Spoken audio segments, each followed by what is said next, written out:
북적거리는 서울의 큰 대로변에 위치한 무인마트 앞 안에서 장을 보는 사람들과 정반대로 평화롭지 않아 보이는 외국인 여성들이 보입니다. 그녀들은 이건 차별이야, 차별 말도 안 되는 나라. 그냥 돌아가자고 짜증 섞인 소리를 내며 점차 그녀들의 언성이 높아집니다. 곧이어 외국인 여성들은 무인 마트의 문을 세게 치고 밀며 거칠게 항의하는 듯 보이는데요. 결국 그녀들에게 한 한국인 여성이 다가갑니다. 그리고 또 그녀들은 마트에서 결제도 하지 않고 나가는 한 남성까지 목격하게 됩니다. 과연 그녀들에겐 무슨 사연이 있었던 걸까요? 안녕하세요. 저는 이스라엘 주부 테니스팀의 선수로 활동하고 있는 나디아라고 합니다. 처음엔 취미로 시작했던 운동에 재미를 붙여 아마추어 선수로 대회를 나가기 시작한 지 몇 년 정도가 되었는데요. 이제는 저의 삶의 가장 큰 원동력이 테니스팀에서 선수로서 우수한 성적이나 기록을 내는 것이 되었습니다. 테니스는 직장인팀, 주부팀처럼 일반인들로 구성된 아마추어 팀도 아주 활발하게 활동을 하고 있는데요. 이 스포츠는 우리나라뿐만 아니라 전 세계적으로도 국가대표 이외로 아마추어 선수팀들이 가장 활발하게 국제대회를 개최하는 종목입니다. 나라를 대표하는 전성기의 선수들만큼 미치지 못하겠지만 아마추어 팀 실력도 어마어마합니다. 저나 우리 팀 모두가 국제대회는 실력 검증도 할 겸 새로운 나라도 방문할 겸 두 가지 토끼를 모두 다 잡을 수 있다는 점에서 굉장히 기대하고 있는 부분이었습니다.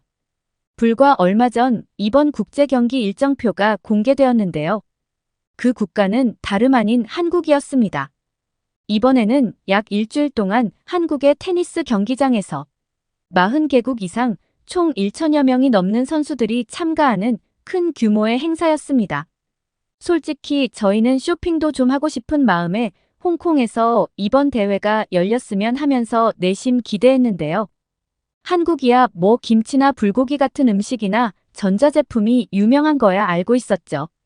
요즘 K 콘텐츠로 인해 한국의 많은 것들이 이슈가 되고 또 전 세계적으로 팬덤이 있다고 하지만 우리는 주부들이라 그런 것들에 대해서는 잘 모르고 있거든요.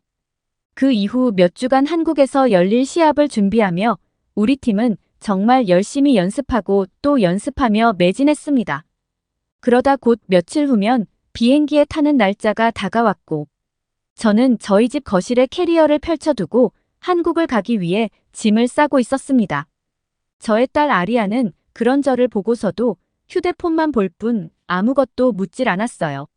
사실 아이가 10대 후반이 되면서 제가 아무리 이야기를 붙이려 해도 휴대폰으로 무언가 보거나 친구들과 약속이 있다며 나가버려서 딸과 대화를 나누는 일이 거의 없어졌어요. 서운한 마음이 많았지만 자연스러운 현상이라고 해서 생각하며 늘 미안했죠. 남편이 다가와 한국으로 간다 그랬지 그럼 내가 이야기하는 것들 좀 꼭 사다 줘라고 말했습니다. 우리 둘의 대화를 들은 아리아는 깜짝 놀라며 엄마 한국에 간다고 그걸 왜 이제야 말해라며 갑자기 짜증을 냈습니다. 그러더니 막무가내로 본인도 데려가라고 했죠. 큰 기대가 없는 저와 달리 아리아는 한국에 꼭 가고 싶었다며 자신과 친한 친구들 중 대부분은 한국에 가봤는데 본인만 못 가봤다며 떼를 쓰기 시작했죠. 아이가 크고 나서 이렇게 애기처럼 떼를 쓰는 게 워낙 오랜만에 있는 일이라 당황스럽기 짝이 없었습니다. 저는 관광 목적이 아니라 대회 때문에 잠깐만 가는 거야. 그런 작은 나라에 그리 오래 있을 생각이 없거든이라 단호하게 이야기했습니다. 아리아는 한 엄마는 몰라도 너무 모른다. 엄마랑은 정말 말이 안 통해 라며 휙 자신의 방으로 가버리는 겁니다. 딸은 제가 한국으로 떠나기 전날까지 본인을 데려가지 않을 거라면 대화를 하지 않겠다면서 정말 저에게 말을 걸지 않았고 질문을 해도 듣는 둥 마는 둥 본인의 방으로 쑥 들어가 버렸습니다. 솔직히 저나 우리 팀의 대부분 선수들은 부유하게 잘 살고 있는 편이었습니다. 이스라엘은 국토도 작지 않은 편이고 유럽에서도 아주 중심에 위치한 곳입니다. 사람들은 아주 신사적이고 여유로운 나라죠. 산도 많고 녹지도 많이 섞여 있기 때문에 어느 곳을 봐도 아주 멋진 풍경을 자랑합니다. 그래서 우리나라에 대한 자부심을 가지고 있습니다. 그래서인지 우리나라보다 발달하지 않았을 작은 나라인 한국으로 시합을 하러 가야 한다는 소식에 투덜거리며 의문을 표하게 된 거죠. 이스라엘은 영어 알파벳의 기초가 되었던 슬라브어의 근원지라는 큰 자부심도 가지고 있는데요. 그래서 우리나라 말을 배우면 러시아, 체코, 마케도니아, 크로아티아 등 다른 슬라브어를 배우는 것들도 아주 쉽습니다. 물론 저도 우리 팀도 다양한 국가의 언어가 가능하죠. 언어는 모든 문화의 가장 큰 자산이라고 생각하기 때문에 그 언어들의 주요한 뿌리가 우리나라에서 왔고 그만큼 역사가 깊은 곳이라는 것이 저는 늘 자랑스러웠어요. 이스라엘 사람들은 그래서 영어도 여러 국가의 말들도 배우기가 어렵지 않기 때문에 외국어 소통에 능통한 편인데 한국어는 해본 적이 없기 때문에 그 부분도 크게 걱정이 됐습니다. 관광을 하더라도 어느 정도 소통이 가능해야 어려움이 없을 텐데 불편함을 어떻게 해소해야 하는지 갑갑하더군요. 우리는 젊은 세대들처럼 빠르게 스마트폰을 사용해 번역기를 이용하지도 못하니까요. 저 혼자뿐만 아니라 우리 팀 모두는 공통적인 걱정들을 안고 그렇게 한국행 비행기에 탑승을 했습니다. 우리가 내린다는 공항은 인천공항이라는 곳이더군요. 비행기가 착륙하고 짐을 찾으며 입국 심사를 하러 가는 과정에서 우리는 엄청난 인파 속에 하마터면 길을 잃을 뻔했습니다. 그리고 한국을 찾는 사람들이 이렇게 많다는 것에 놀라기도 했죠. 앞서 말씀드렸던 것처럼 우리나라는 굉장히 여유로운 문화고 어딜 가나 인파가 몰리지 않고 한산한 느낌이 드는데 반해 한국에서 처음 마주한 공항은 쉴 새 없이 돌아가고 있었습니다. 미국의 JFK 공항에 내렸을 때 그보다 훨씬 더 많은 사람들이 있는 것 같았어 적응이 어려웠죠. 겨우 정신을 가다듬고 입국 심사를 마친 뒤 우리는 자동문을 지나 공항을 처음으로 보게 됐습니다. 너무 정신이 없어서 짐을 잃어버릴 것 같아 우리 팀 동료가 말했죠. 저는 더 꽉 잡아 짐을 절대로 놓으면 안 되라 대답해줬습니다. 우리 팀이 타고 갈 버스에게 도착했다고 연락했으니 버스가 올 때까지는 시간이 좀 남았다고 해서 커피나 마시며 공항 한쪽으로 가 휴식을 좀 해야겠구나 생각이 들었습니다. 그런데 인천공항 내부에는 난생 처음 보는 모양의 로봇들이 돌아다니고 있더군요. 한두 대가 아니었고 심지어 모두 같은 모양도 아니었습니다. 마치 사람들 사이에서 어울려 사는 미래 영화에 나오는 장면 같았죠. 미국이나 일본 공항에서도 로봇을 본 적은 있지만 1대 2대 정도였을 뿐 이렇게 많은 광경은 처음이었거든요. 우리는 처음 보는 광경이 신기해 사진을 찍어두고 이것저것을 클릭해보자 싶었습니다. 계속 돌아다니고 있는 가장 눈에 띄었던 로봇은 하트. 눈을 한 귀여운 동그란 로봇이었는데 여러 표정으로 바뀌더군요. 정말 귀여웠죠. 그 로봇의 이름은 에어스타라고 하더군요. 세계에서 최초로 상용화된 공학 로봇이라고 했습니다.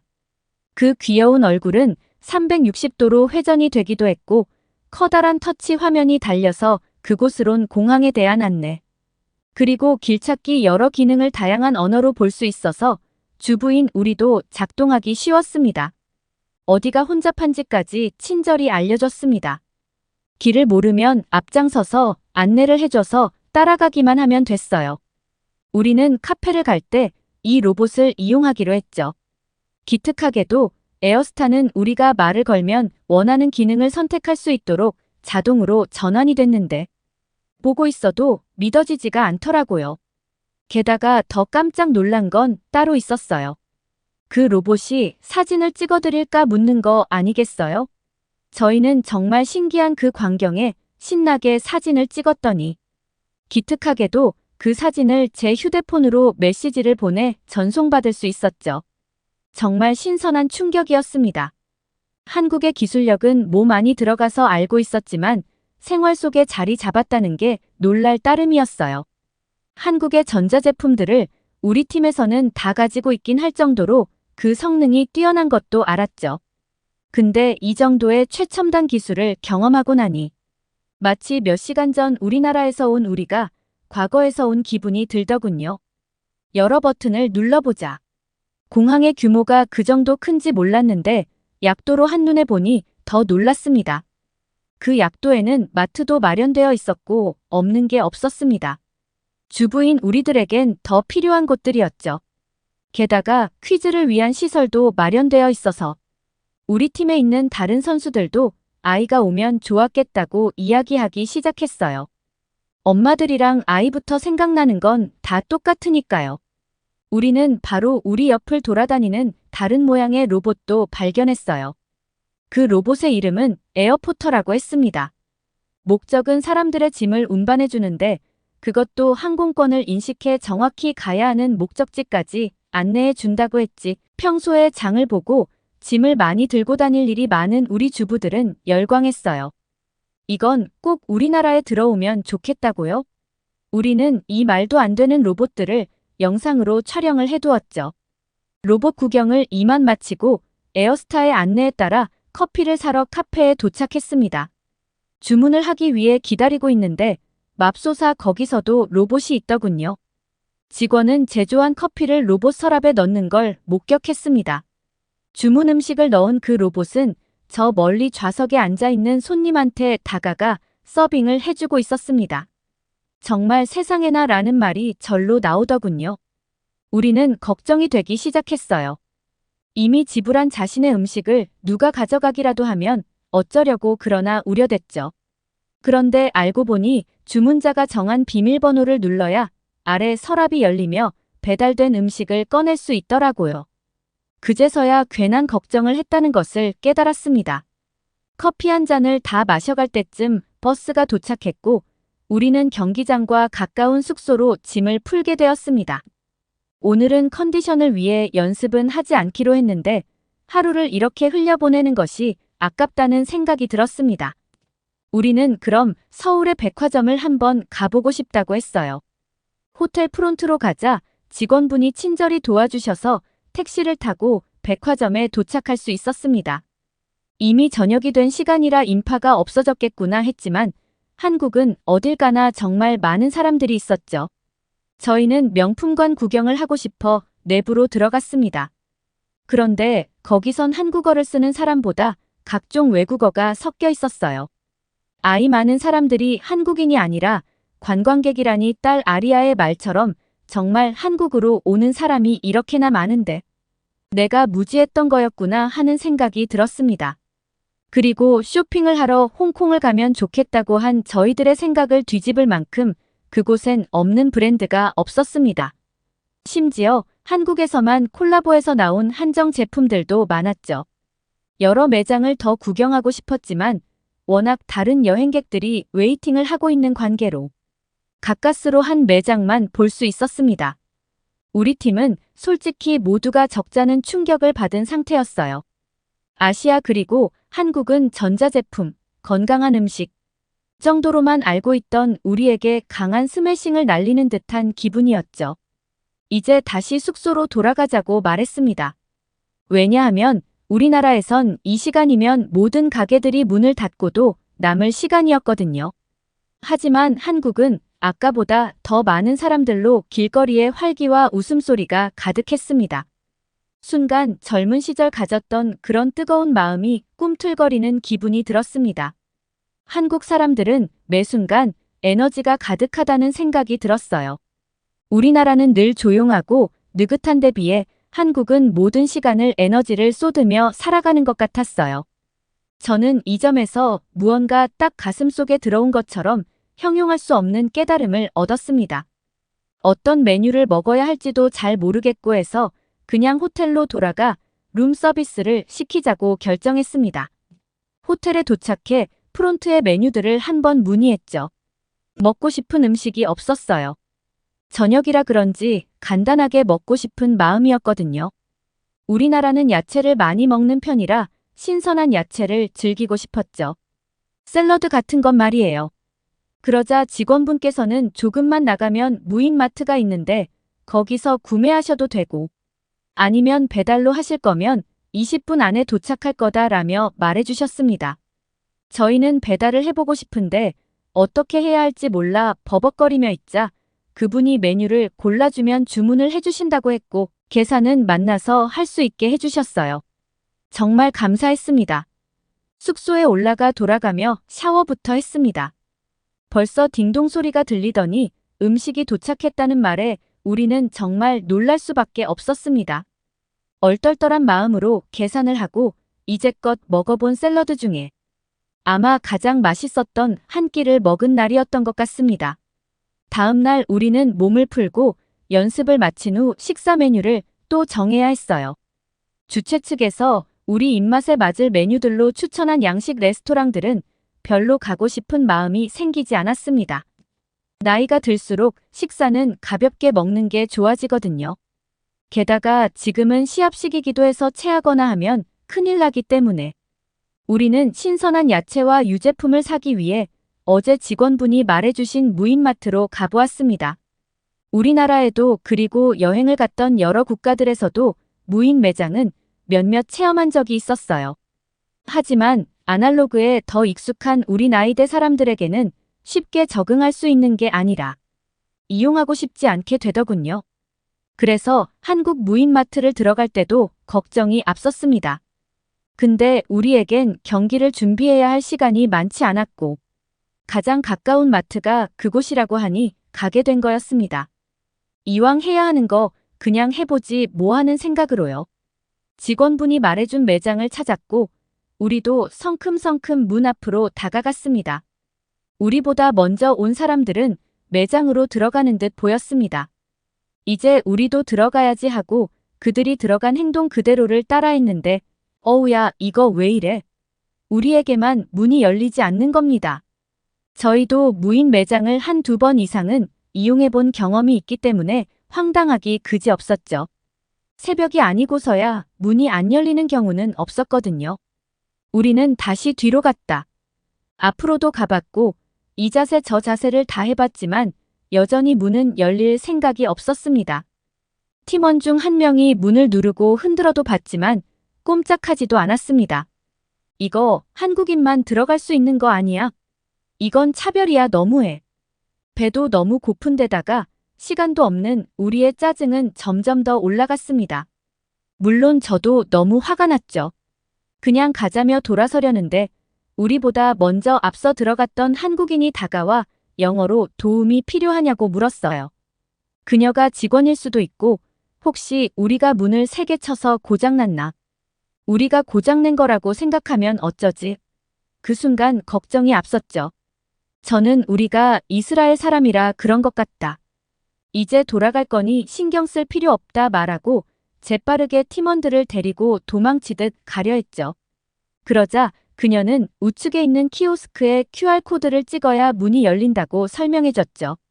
그녀는 처음 하면 누구나 다 어렵다며 친절하게 자세히 알려줬고 화면을 터치하자 몇 명이 입장하는지까지 체크하게 되어 있더군요.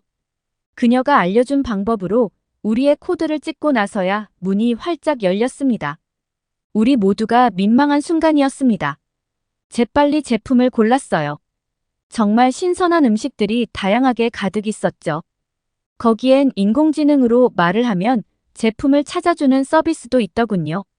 한국은 모든 곳이 최첨단 기술과 결합된 곳이었어요.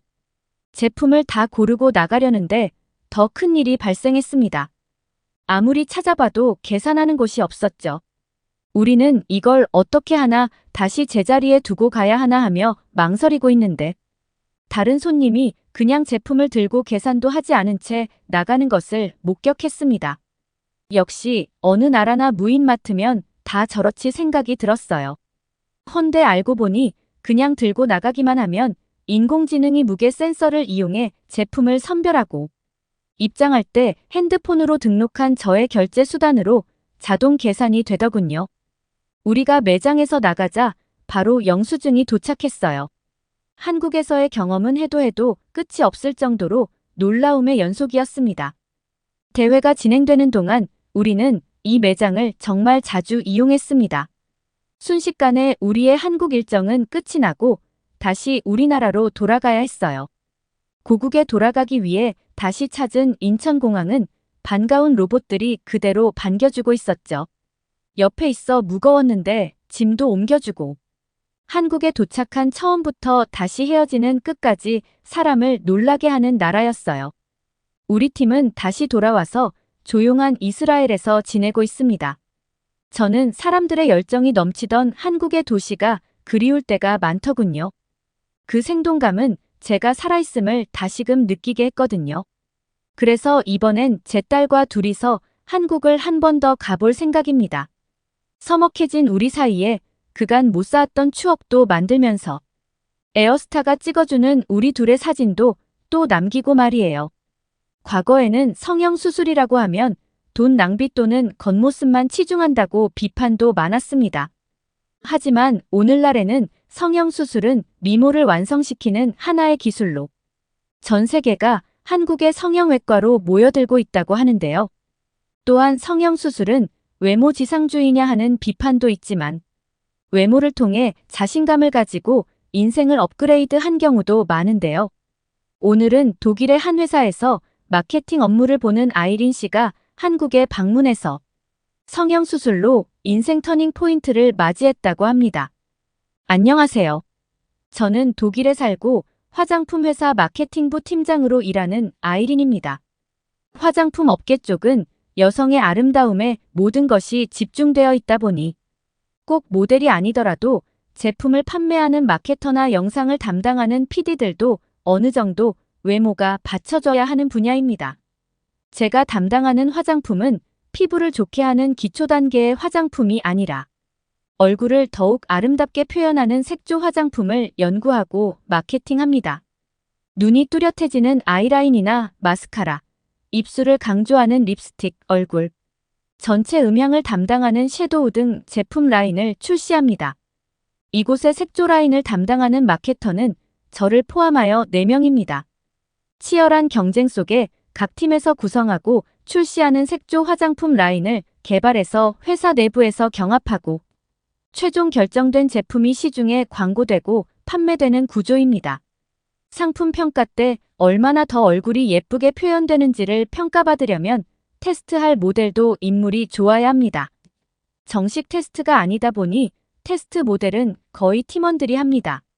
너무 얼굴이 크거나 못생긴 사람은 색조 화장으로 예뻐질 수 있지만 원래 예쁜 사람이 색조 화장을 하면 훨씬 이뻐지거든요. 그래서 우리 마케터들도 미모에 힘을 쓸 수밖에 없습니다.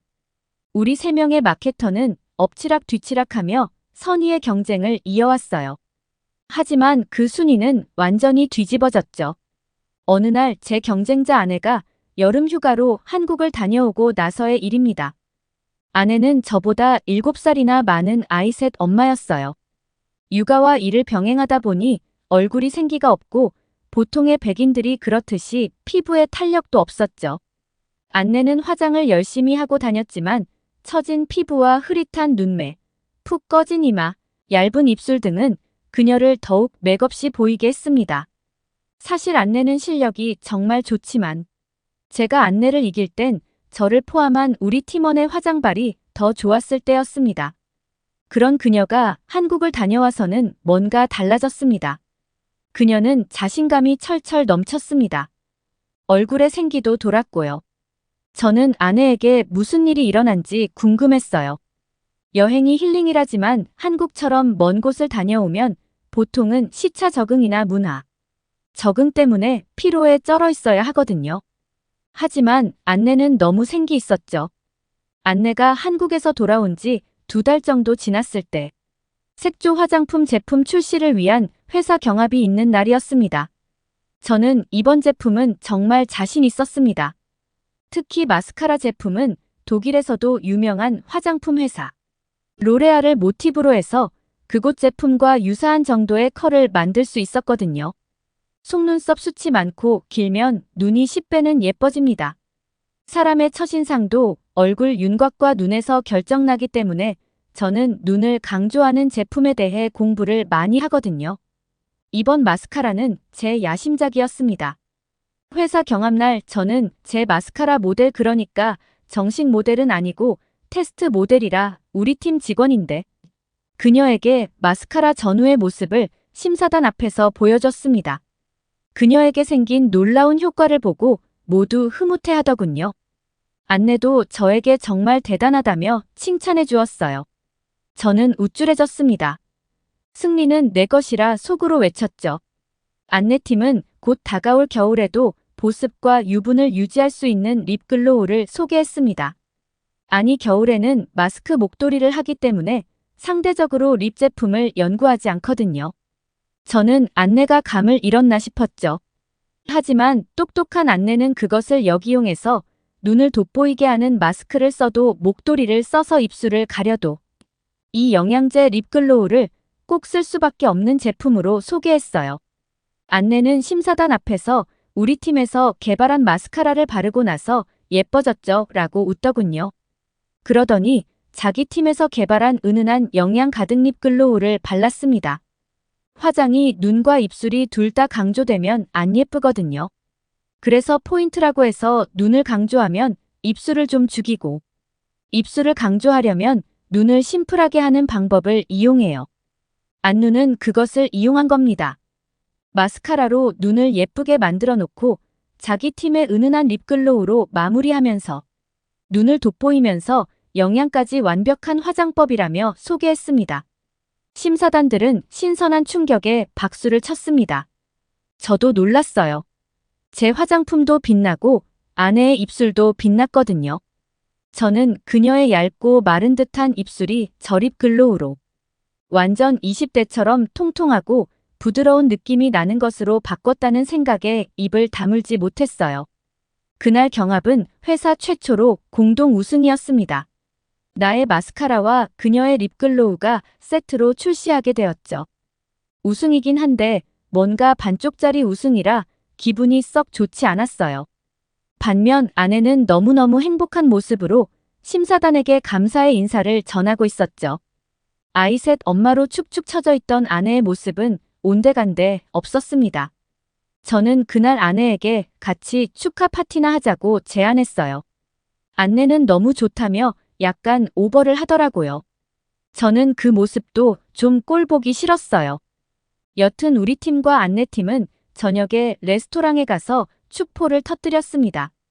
식사 내내 오가는 축하의 소리 사이로 제게 뭔가 싹 하고 들리는 말이 있었습니다.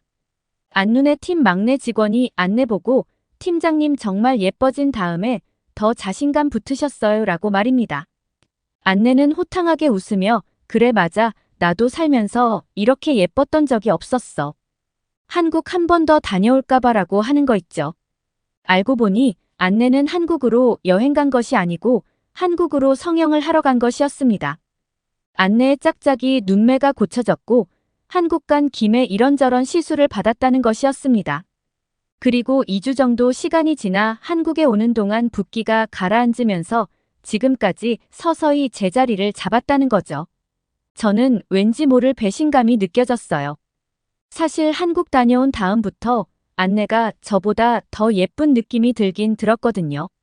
사실 저도 성형수술이 관심이 없는 건 아니었어요.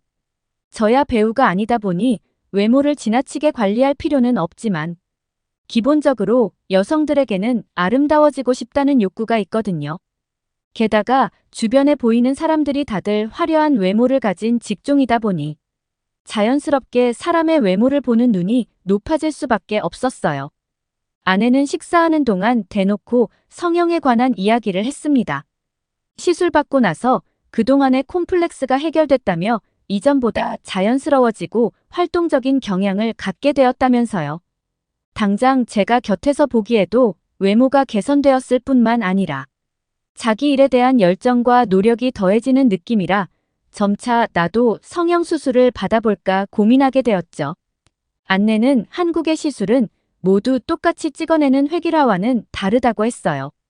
각자의 얼굴에 맞게 장점을 더 극대화하고 단점을 가리는 방식이라 과장되지도 않고 원래의 얼굴도 잘 살린다는 거죠. 저는 바로 휴가를 냈습니다. 그리고 한국으로 갔죠. 물론 모든 것을 회사에 알리고 아내의 조언을 받아 성형외과에 미리 예약을 한 거죠. 한국에 도착하자마자 저는 예약한 성형외과로 갔습니다. 저는 눈, 코, 입을 다 하고 싶었어요. 그런데 제 예상과 달리 저는 수술을 할 필요가 없지 않냐는 제안을 받았습니다. 눈의 대칭도 좋고 얼굴 전체의 비율도 괜찮은데 굳이 얼굴을 고쳐야 하냐고 되려 의사 선생님이 저한테 묻더라고요. 저는 좀 더 예뻐지고 싶다고 했어요. 양악수술같이 턱을 깎는 무서운 수술이 아니더라도 쌍꺼풀도 더 진하고 예쁘게 입술도 더 도톰하게 하고 싶다고 했죠. 코는 더 오독해야 한다고 말씀드렸고요. 하지만 의사 선생님은 저에게 다시 생각해보라고 하셨어요. 콤플렉스가 있어서 사회생활에 지장이 있는 것도 아니고 화장하면 충분히 돋보일 수 있는데 굳이 돈과 시간을 들여가며 자연스러운 얼굴을 바꿀 이유는 없다고 하셨어요. 제가 원하는 더 뚜렷하게 만드는 것들은 필러나 보톡스만으로도 충분하니 그 시술만 편안하게 받고 가는 것이 어떠냐고 하셨죠? 저는 당연히 얼굴을 뜯어 고쳐야 한다고 생각했는데 아내의 말대로 본인의 장점을 살린다는 한국의 성형 방식을 이해하게 되었어요. 제가 뭐가 딱 하나 이쁜 건 아니지만 그렇다고 뭐 하나 못난 것도 아니긴 하거든요. 그래서 저는 의사 선생님의 조언대로 적당한 시술과 피부 관리만 받기로 했습니다. 의사 선생님은 외과 수술이 아니어도 외과 수술만큼의 효과가 있을 것이라고 하셨어요. 시술을 진행하기 전에 의사 선생님과 다시 상담을 하고 몇 가지 진단을 진행했어요. 그건 시술 중에 안전을 위해 필러나 보톡스 관련 알레르기가 없는지를 확인하는 과정이었어요. 또 그냥 주름이 생기는 부위에 약물을 넣는 것으로 끝나는 것이 아니라 제 얼굴 형태에 맞는 라인 디자인을 제공한다고 하더라고요. 사실 얼굴에 줄을 좀 긋긴 하셔서 뭔가 웃기긴 했어요. 저의 경우 턱이 약간 발달해 있는 얼굴형이라 어금니 부위의 근육에 보톡스를 주입해 근육을 수축시키기로 했어요. 그러면 얼굴형이 보다 갸름해지는 효과를 기대할 수 있다고 하더군요. 그리고 30대 중반에 들어서면서 생기는 코 옆 팔자주름 쪽에 보톡스를 넣기로 했고 코 등 부위에는 필러를 주입해 콧방울의 면적을 줄이고 콧대를 강조하는 방향으로 시술을 진행했어요. 시술이라 하기에도 못할 정도로 순식간에 모든 과정이 끝났는데 얼굴 몇 군데의 주사를 몇 방 맞은 정도였죠. 시술이 끝나고 나서는 사후 관리를 위한 몇 가지 주의점을 알려줬는데 과한 운동을 하거나 사우나 등을 방문하지 말라는 정도였어요. 약 30분 만에 진단에서 시술까지 모든 과정이 끝났기 때문에 약간은 얼떨떨할 정도였죠. 일주일 후 의사 선생님은 다시 와보라고 하셨어요. 병원을 나서니 로비에는 많은 여성 손님들이 있었어요. 이렇게 간편한 시술이니 직장인도 퇴근 후 올 수 있겠구나 싶었죠. 아무리 시술이라도 몸이 힘들까봐 저는 바로 귀가해서 숙소에서 쉬었습니다. 뭔가 뻐근함이 있는 상태이긴 했지만 일상생활에 정말 지장이 없을 정도의 자극이었어요. 시술받은 즉시에는 별 효과를 못 느꼈는데 일주일 정도 지나니 확연히 주름의 깊이가 줄어드는 것이 보이더라고요. 그 다음 주에 저는 이마가 약간 볼록해지는 필러 시술과 눈밑 애교살 시술을 받았습니다. 넓적 평평한 이마여서 앞머리로 가리고 다녔는데 약간 볼록해지기만 해도 입체감이 생기면서 얼굴이 작아지는 효과까지 생겼어요. 거기나 눈밑 애교살은 웃을 때마다 눈웃음을 더 예쁘게 만들어주더라고요. 이런 시술에다 피부 관리 효과까지 더해져서 저는 전체적으로 밝고 어려 보이는 얼굴로 재탄생했습니다. 독일로 돌아가는 비행기에선 이미 자신감이 가득 찬 제 모습이 보이더라고요. 그리고 회사로 돌아왔을 땐 많은 직원들이 저를 보고 놀랐습니다. 저는 그 놀라는 모습을 즐기기도 했고요. 안내도 제 모습을 보고 원래 예뻤는데 더 예뻐졌다며 다음 우승은 너다 내가 졌다 하며 겸손한 칭찬을 해주더라고요. 몇 달 전 아내에게 괜한 심통을 내고 그녀를 부러워하고 시샘했던 제 자신이 부끄러워졌습니다. 한국에서 시술을 받고 온 후 저는 더 자신감이 새 화장품 회사에서 일하고 있어요. 저의 실적도 더 좋아졌죠. 제일 좋은 건 외출이 즐거워졌다는 거예요. 밖에 나가면 종종 저를 보는 시선을 느껴요. 과하지 않으면서도 제 얼굴을 잘 살려준 한국 성형외과 의사 선생님께 정말 감사드립니다. 아이린 씨의 한국 성형 경험담 어떠셨나요? 적당한 시술만으로도 외모에 자신감을 가지고 인생을 업그레이드할 수 있다는 것은 참 대단한 효율이라고 생각됩니다. 서울도 홍콩, 중국 못지않은 쇼핑 명소로 불리는데요. 중국에서 의류업을 하고 있는 왕애님도 이런 한국의 쇼핑 소식을 자주 듣고 있다고 합니다. 왜냐하면 그녀가 중국에서 만난 한국 매니저와의 믿지 못할 사연으로 한국을 다시 보게 되었다고 하는데요. 안녕하세요.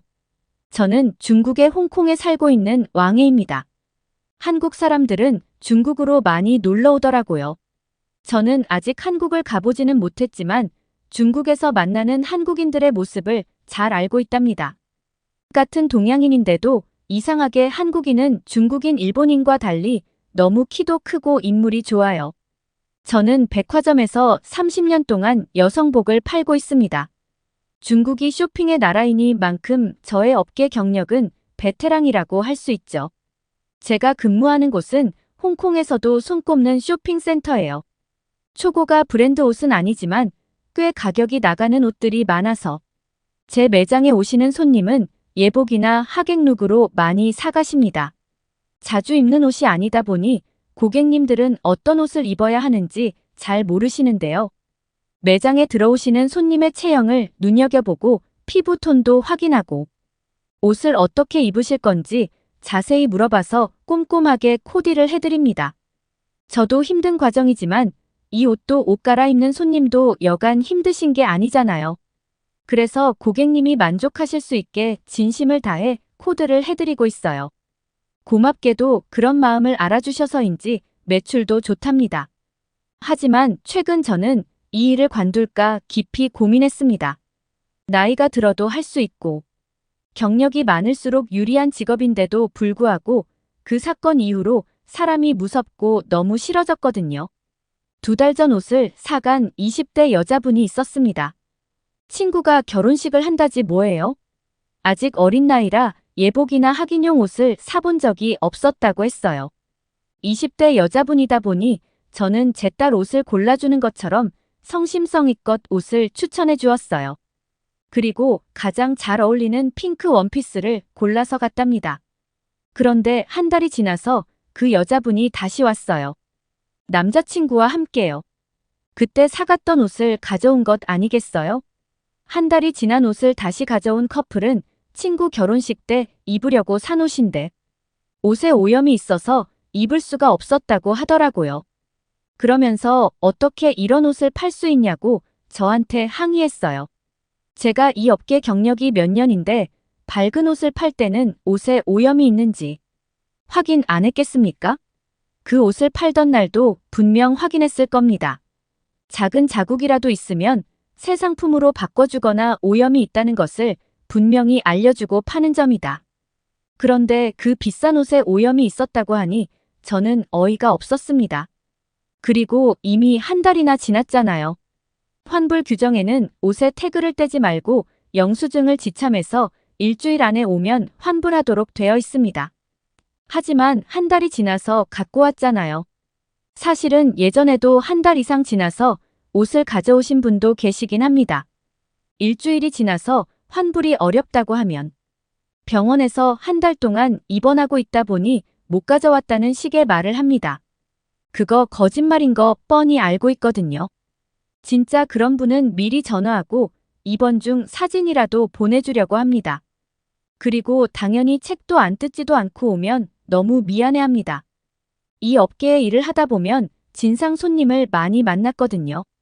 저를 믿고 제가 코디해드리는 옷을 사는 분도 많지만 입은 옷도 안 입었다며 속이고 반품 기간이 지나서 와놓고 몰랐다고 하고 자신한테 잘 안 어울리는데 제가 어울린다고 거짓말을 했다며 소리소리 지르고 막말에 욕까지 하는 사람들이 있습니다. 업계 경력 30년에 제가 무슨 일을 안 겪어봤겠습니까? 하지만 이 20대 여자 손님은 진짜 너무한 것 아닌가요? 막 공부 끝낸 사회일 때가 덜 묻은 순진한 나이 아닙니까? 그런데도 이렇게 경우 없을 수 있는지 모르겠습니다. 그렇게 옷을 들고 온 날 토요일이라 관광객들도 꽤 많았답니다. 매장에 손님이 많은데 오염 있는 옷을 팔았다며 소리를 질렀습니다. 상품이 문제가 있다고 해서 환불 요청을 했어요. 하지만 저는 단호히 거절했습니다. 그 상품은 우리 매장에서 주력으로 밀고 있는 상품이었는데 구매한 지 한 달이 지난 것과 옷에 이염이 없었다고 말했습니다. 그랬더니 그 여자분은 장담하지 말라며 본사에 컴플레인을 걸고 돌아갔습니다. 주말에 손님이 많았는데도 저는 그 일을 겪은 토요일 오전부터 판매에 전념하기 어려웠습니다. 황당하기도 하고 짜증도 나고 20대부터 저라면 앞으로 세상은 얼마나 험난할꼬 싶었습니다. 저는 본사에 옷을 보냈습니다. 심사를 해달라고 했어요. 하지만 본사에 보내면서도 제 마음은 편치 않았어요. 본사에 있는 심사 담당자들은 그들도 컴플레인이 귀찮아서 대충 심의하고 반품해주라고 하거든요. 그 심사조차 매우 오래 걸립니다. 그동안 저는 고객한테 계속 불만 전화를 받는 거죠. 거기다 컴플레인이 걸린 매장은 평가 점수도 낮게 받아요. 점수가 낮으면 신상 물건을 배분받을 때도 적게 받는 불이익이 있습니다. 3개월마다 한 번씩 본사에서 매장으로 성실 영업 확인도 오는데 그때도 고객님들께 편리한 서비스를 했는지 꼭 물어보고 랜덤으로 손님들께 문자를 보내기도 합니다. 고객님들의 문자가 좋지 않으면 평가 점수가 더 낮아지고요. 제가 제 돈 들여 이 브랜드 홈 매장을 열었음에도 브랜드 가치를 추구하다 보니 본사로부터 갖가지 제어를 많이 받습니다. 그래서 제가 본사에 제품 심의를 보낸 것은 여러모로 좋지 않은 상황이었습니다. 본사에서 나 몰라라 하는 행동을 한두 번 겪은 것도 아닌데 저는 지푸라기라도 잡는 심정으로 그 옷을 보냈어요. 그런데 이번에 본사 대응은 너무 놀랐습니다. 본사에 옷을 도착하자마자 어떤 남자가 저한테 연락을 주었어요. 본사의 심사 담당자가 출산 휴가를 들어가는 바람에 본인이 그 업무를 한 달 정도 임시로 맡았다고 하더라고요. 본사 한국유통무역을 담당하는 한국에서 온 김석기라고 했습니다. 김석기 매니저가 저한테 한 첫마디는 바로 컴플레인으로 마음고생 많으시죠라는 말이었습니다. 저는 순간 눈물이 났습니다. 이 일로 사람한테 너무 충격받았었나 봅니다. 아니면 그간 누적된 충격이 20대 여자를 통해 정점을 찍었다고 할까요? 여튼 김석기 매니저의 따뜻한 한마디는 정말 위로가 되었습니다. 저는 매니저에게 자초지종을 이야기했습니다. 사람이 너무 싫어져서 업계를 떠나고 싶다고 매장도 접을 생각이 있다고 말했습니다. 진심이었어요. 저도 곧 60을 바라보는 나이인데 매장에서 오랫동안 서 있는 것부터 옷을 진열하는 노동까지 벅찼거든요. 그래도 사명이라 생각하고 즐겁게 일해왔는데 이젠 다 놓고 싶더라고요. 석희 매니저는 옷을 꼼꼼히 심사해보겠다고 했습니다. 그리고 그 결과를 최대한 빨리 알려주겠다고 했어요. 말이라도 매우 고마웠죠. 저는 그 전화를 받은 날 며칠 동안 못 자던 잠을 좀 잤습니다. 그냥 제 편이 생긴 것 같았어요. 이틀 뒤 제 매장에 한국 멀쑥하게 생긴 한국 남자가 왔습니다. 키가 훤칠하고 짙은 검은 머리에 눈은 가로로 길게 찢어진 날카로운 눈매지만 입술꼬리가 살짝 올라간 것이 개구지면서 착해 보였습니다. 한국 남자는 우리 브랜드 종이 가방을 들고 있어서 저는 한눈에 그가 김석희의 매니저일 거라 생각했어요. 하지만 매니저가 매장까지 찾아오지 않거든요. 의아해하는 저의 모습을 보고 한국 남자는 웃으면서 김석기입니다라고 하는 거예요. 착용 여부 심사를 한 옷을 들고 진짜 매장으로 찾아온 것입니다.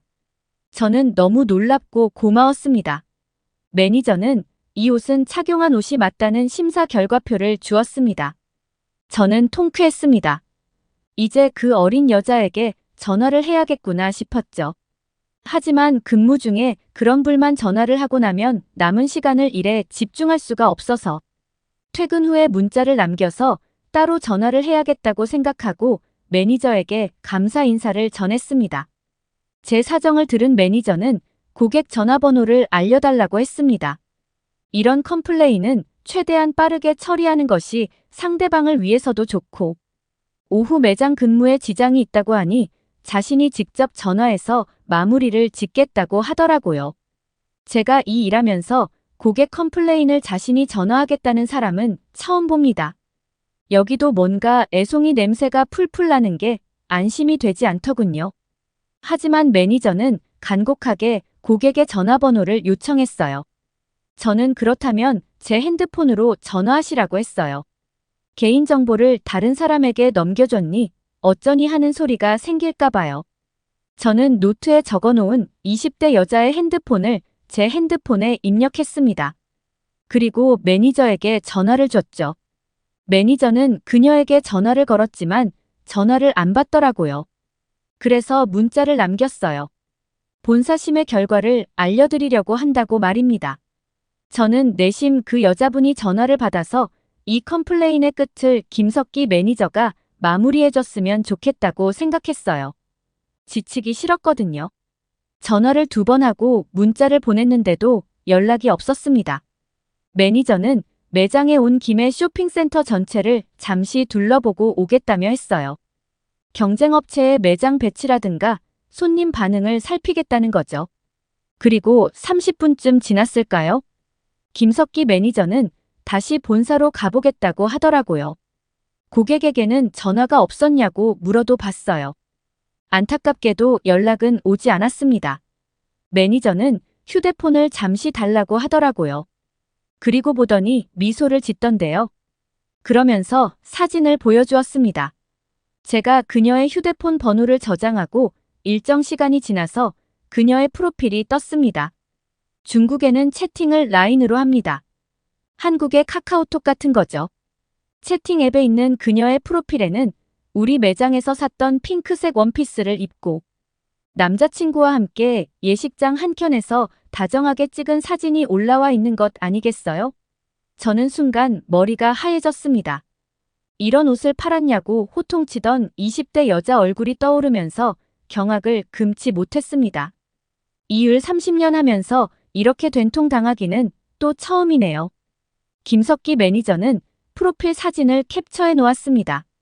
그리고 고객 응대 때 쓰라고 저장해 주었습니다. 저는 매니저 덕분에 그동안 약해진 마음을 다시 잡았습니다. 매니저는 저 같은 사람이 그동안 업계에서 열심히 일해주셨기 때문에 타이페이의 쇼핑센터가 이렇게 잘 되는 것 아니냐며 좀 더 힘을 내달라고 했습니다. 그러고는 깍듯이 인사하고 본사로 돌아갔습니다. 저는 매니저가 캡처해준 사진을 고객에게 보냈습니다. 이 사진을 해명해달라고 했지 마음에 치유가 되어서인지 힘이 빠진다기보다 통쾌했습니다. 그녀는 죄송하다는 짧은 글로 답변을 마쳤지요. 그럴 줄 알았습니다. 시끄러운 사람치고 면밀한 사람 못 봤습니다. 몇지를 쏘가리 한 것에 비하면 너무 허무하게 해프닝이 끝났습니다. 김석기 매니저 덕에 불면증도 사라졌습니다. 그리고 이 일을 조금 더 해볼까 하고 매장으로 출근하고 있습니다. 누구나 다 회피하는 매장의 고객 컴플레인을 본사 직원이, 그것도 임시로 맡은 일인데도 이렇게 자기 일처럼 나서주는 매니저에게 너무 고맙습니다. 그 이후 저는 매장의 한국 사람에게 더 친절해졌습니다. 제가 한국 사람에게 좋은 추억이 쌓인 것처럼 중국에 오는 한국 관광객들도 좋은 기억을 가져갔으면 좋겠습니다. 제 이야기를 들어주셔서 감사합니다. 아 뜨거워. 도대체 이 집은 겨울에 어떻게 따뜻한 거야? 집에 불이라도 난 거야? 아니, 누가 집이 춥다고 집 안에 불을 질러 그러면 말이 안 되잖아. 이건 어떻게 설명이 안 돼? 한국의 겨울은 상상 그 이상으로 춥습니다. 동장군이 찾아오면 살을 애는 듯한 칼바람에 몸이 절로 움츠려듭니다. 이렇게 집 밖은 몹시 춥지만 그럴 때 집에서 뜨끈한 방바닥에 배 깔고 엎드려서 시원한 귤 까먹으며 TV 보는 맛 모두 아시죠? 한국을 찾았던 외국인들 중에도 이런 한국의 온돌 문화를 잊지 못하시는 분들이 점점 많아지고 있습니다. 과거 2018년도 평창 동계올림픽 때 한국을 찾았던 러시아 쇼트트랙 사르 아물랭 선수가 본인 인스타그램에 올린 영상이 화제가 된 적이 있었습니다. 평창 선수촌 숙소에서 동료 선수들과의 모습이 공개된 것인데요. 영상 속 러시아 쇼트트랙 선수들은 뜨끈한 거실 방바닥에 누워서 맨발로 올림픽을 시청하고 있는 모습이었습니다. 한국의 온돌 문화에 완전히 푹 빠진 서양 선수들의 모습에 미소가 지어집니다. 추운 나라에서 온 선수들이라 한국의 온돌에 더욱 푹 빠지지 않았을까 합니다.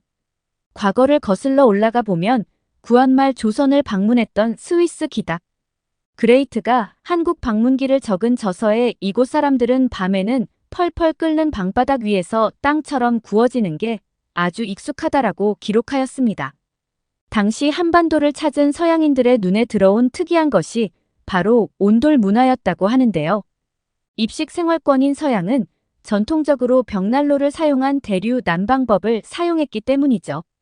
비슷한 시기에 영국인 여성 엘비스가 있었는데 그녀 또한 조선 견문기인 한국과 그 이웃 나라들에서 한국의 온도에 대하여 이렇게 이야기하고 있습니다. 여관의 방은 언제나 과도하게 따뜻하다. 나는 어느 끔찍한 밤을 방문 앞에 앉은 채로 세운 적이 있는데 그때 방 안의 온도는 섭씨 39도였다. 지친 몸을 거의 지지다시피 데워주는 이 정도의 온도를 한국의 나그네는 아주 좋아한다. 당시 한옥은 우리의 시골집을 떠올려 보면 아궁이와 가까운 아랫목은 바닥이 탈 정도니 그럴만도 하네요. 요즘은 한국의 모든 문화가 해외에서 각광받고 있습니다. 온돌 문화 또한 그렇습니다.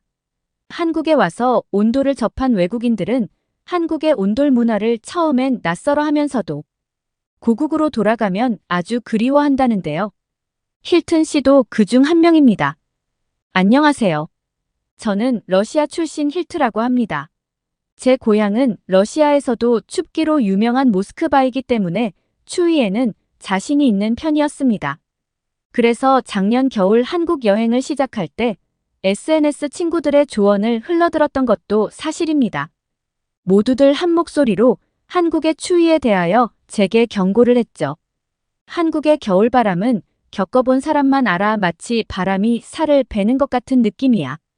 언니가 비록 러시아인일지라도 한국의 추위를 우습게 보지 말길 바래. 그런 추위에도 얼음컵에 든 커피를 들고 다니는 한국인들을 쉽게 볼 수 있어 분명 그들은 추위를 느끼지 못하는 민족인지 몰라. 그들의 조언처럼 한국의 추위는 제 예상보다 훨씬 강력했습니다. 제 고국 러시아가 가장 추운 곳이라고 믿었는데 한국 또한 만만치 않더군요. 그러나 한국인들에게는 그 추위를 이겨낼 수 있는 엄청난 비법이 있었는데요. 바로 온돌 문화입니다. 이것을 처음 접했을 때 저는 엄청난 충격을 받았습니다. 한국인들은 지금은 전통 방식대로 돌을 데우는 것은 아니지만 현대적인 방식으로 보일러를 사용하고 있었습니다. 저는 한국에 한 달 정도 머물렀는데 비용 면에서나 편의성 면에서나 호텔 대신 아파트먼트를 빌려서 머물렀습니다. 한국의 평범한 집에는 우리 서양처럼 거의 침대와 소파, 식탁 등 입식 생활을 위한 가구가 모두 갖추어져 있었습니다. 그러나 어찌 된 일인지 TV 속 한국인들은 소파에 앉지 않고 바닥에 앉아 있더군요. 처음에는 그 모습이 일본의 가정집에서 겨울에 난방하기 위해 사용하는 코타츠에 둘러앉은 모습과 비슷하다고 생각했지만 전혀 달랐습니다. 제가 앞서 가본 일본은 추운 겨울을 나기 위한 난방이 벽에 걸린 온풍기와 아까 말한 코타츠였습니다. 키가 큰 저에게는 그 코타츠가 좁게 느껴져서 사용할 때 몹시 불편했습니다. 겉으로 보기에는 그것과 비슷하다고 생각했습니다. 그런데 와서 경험한 한국은 전혀 다른 방식으로 추위 극복을 위해 난방을 하더군요. 저는 그것이 한국의 오래된 전통 문화인 온돌이라는 것을 나중에 알았습니다. 온돌이 지금 시대에 맞게 보일러로 변화했지만 바닥 전체를 데워서 따뜻하게 만드는 방식은 동일하다고 하더군요. 위 보일러를 사용하면 바닥 전체에 온기가 퍼지는데 추위에 얼었던 몸이 이 바닥에 앉거나 누워있으면 따뜻하게 데워집니다. 저절로 저도 모르게 자꾸 소파가 아닌 바닥에 앉게 되더군요. 가끔씩은 저도 모르게 바닥에서 스르륵 잠든 적도 있었습니다. 시간이 지날수록 이 따뜻한 바닥을 사랑하게 되었습니다. 이 한국의 난방 방식이 가진 또 다른 장점은 난방을 한다고 해서 방 안의 공기가 나빠지지 않는다는 점입니다. 저의 고향에서는 벽난로를 사용하는 집이 많은데 연료를 직접 태우기 때문에 공기가 나빠질 수밖에 없습니다. 그런데 한국의 이 놀라운 방식은 공기를 전혀 나쁘게 하지 않았습니다. 난방을 한다고 기침이 난다거나 눈이 맵지도 않아서 편안했습니다. 그쯤 되니 이 좋은 방법을 왜 러시아에서는 사용하고 있지 않는지 의문이 들더군요. 한국인들은 예전부터 똑똑한 사람이 많았던 것인지 엄청나게 효율적인 이 시스템을 세계에서 거의 유일하게 사용했다니 놀라울 뿐이었습니다. 그러면서 호기심이 생겨 몇몇 유튜브를 찾아보니 전통 방식의 온도는 난방과 동시에 조리도 가능하더군요. 와우, 당신들은 정말 똑똑한 민족입니다. 그리고 엄청나게 뜨거운 바닥 열기에 바닥이 타버린 사진도 보았어요. 역시 한국인들은 옛날부터 저런 곳에서 살아왔으니 그의 엄청난 추위에도 아무렇지 않게 아이스 커피를 마시는군요. 한국인들의 유전자에 저 아랫목에서 데워진 열기가 숨어 있는 것이 분명합니다. 그리고 한국인들이 추운 겨울 몸을 데우는 방식 중에 또 다른 하나는 맵고 따뜻한 국물 요리가 아닐까 합니다. 대부분의 한국인들은 김치찌개나 부대찌개, 곱창전골같이 고춧가루가 들어가서 시뻘건 그 음식을 식탁에서 펄펄 끓여서 매우 뜨거운 상태에서 잘도 먹더군요. 일본인들이 따뜻한 물속에 들어가서 몸을 데운다면 한국인들은 물속에 들어가는 대신 뜨겁고 매운 국물을 위장에 집어넣어 몸을 데우는 게 아닐까 생각했습니다. 제가 몇 번 먹어보니 그 음식들은 먹고 나면 몸에서 저절로 열이 났고 상당히 오랜 시간 동안 뱃속이 따뜻하여 찬바람이 불어도 덜 춥게 느껴졌습니다. 한국 여행을 마치고 고향으로 돌아갔을 때 러시아는 이상기후에 더욱더 강력한 추위가 찾아온 상태였습니다. 평생 추운 곳에서 나고 자란 저조차도 입이 벌어질 만큼 엄청난 추위였습니다. 일명살인 눈폭풍이라고 불린 그것은 많은 집을 그대로 얼려버렸죠. 살인적인 엄청난 추위 속에서 한국에서 경험했던 그 따뜻한 바닥이 간절하게 그리워졌습니다. 모르고 살았을 때는 괜찮았는데 한번 경험하고 나니 그것을 몹시 갈망하게 되었습니다. 이렇게 온 마을이 얼어버렸을 때 저의 집에 한국의 보일러가 깔려 있다면 얼마나 아늑하고 따뜻했을까 상상하니 더욱더 그러했습니다. 올해 본격적인 추위가 아직 오기 전인데도 저는 벌써 한국의 온돌이 그립습니다. 요즘은 한국의 보일러를 저희 집에 설치하는 방법에 대하여 진지하게 고민 중입니다. 한국에 계시는 여러분, 똑똑한 당신들의 조상에게 감사하십시오. 다시 한번 한국에 가고 싶네요. 오늘의 사연은 여기까지입니다. 끝까지 시청해주셔서 감사합니다.